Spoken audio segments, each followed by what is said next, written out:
Bonjour à toutes et à tous, bienvenue dans cette nouvelle vidéo dont nous allons explorer le premier chapitre du module d'écologie microbienne intitulé Les grands groupes microbiens.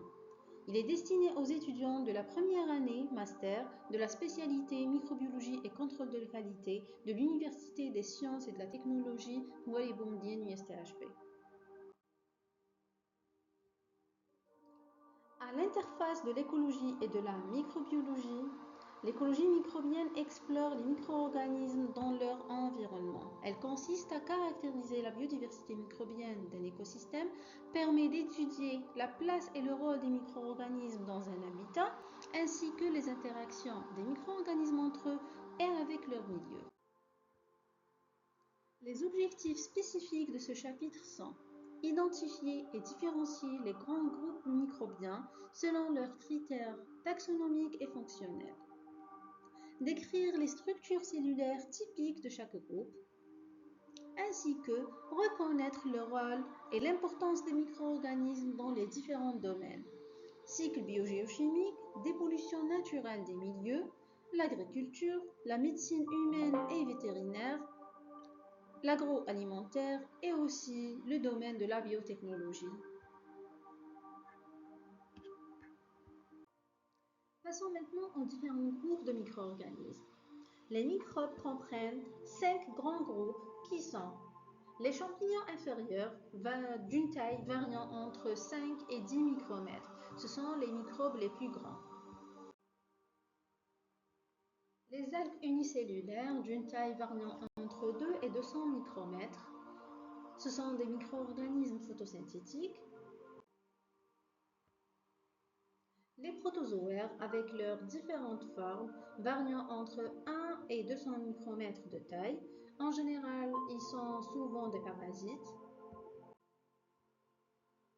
Les bactéries, avec une taille qui varie entre 0,2 et 50 micromètres, représentant le groupe le plus diversifié, comprenant aussi les cyanobactéries, qui sont des micro-organismes photosynthétiques.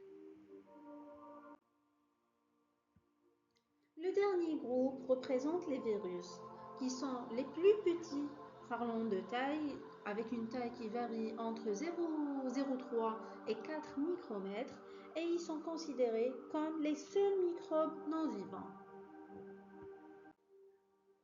Les micro-organismes sont très diversifiés, ubiquistes, donc on les retrouve dans tous les écosystèmes, même les écosystèmes extrêmes. Cela est dû à leur pouvoir d'adaptation très développé, car ils sont dotés d'une élasticité génomique très importante. Ils ont une importance primordiale dans de nombreux domaines. Nous abordons maintenant l'importance de ces micro-organismes dans les différents domaines. Commençons par les cycles biogéochimiques de la matière, qui ne peuvent pas avoir lieu sans l'intervention de plusieurs microbes. Nous citons quelques exemples tels que le cycle du carbone où interviennent des cyanobactéries, des algues unicellulaires comme les diatomées, des bactéries chimiolithotrophes telles que Nitrobacter spp et d'autres champignons inférieurs tels que Aspergillus spp. Le cycle de l'azote fait intervenir Rhizobium spp, Azotobacter spp, Clostridium spp, Pseudomonas spp, Bacillus spp et d'autres champignons inférieurs saprophytes.